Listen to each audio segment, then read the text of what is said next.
Imagine that this is God seated on his throne in the fullness of his glory, blazing, light everywhere, perfection, spotless, righteous, full of his glory and his holiness. The first meaning of righteousness means that I came and I stood here in front of eyes of fire, this all-consuming fire.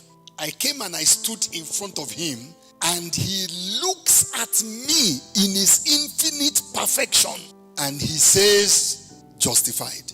I have nothing. Can you imagine? He's looking. You see, God's eyes, they don't just see you, they see through you.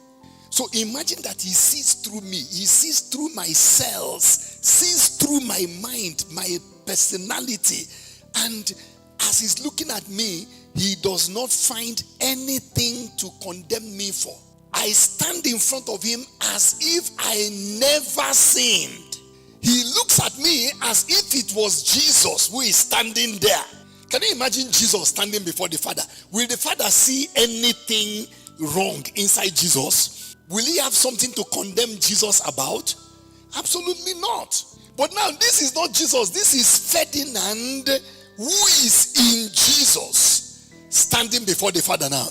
And because of what Jesus has done, the Father looks at me, this perfect, holy, incorruptible, eternal, righteous judge of the universe. He looks at me and he finds nothing, no basis of accusation, no basis of disgrace, no basis, nothing to be ashamed of, nothing to be condemned for. He looks at me and he says, justified. So I have something called right standing. I stand in front of him. I have a right standing. Listen, this is the most important part of the gospel, because until you have right standing, you are not safe.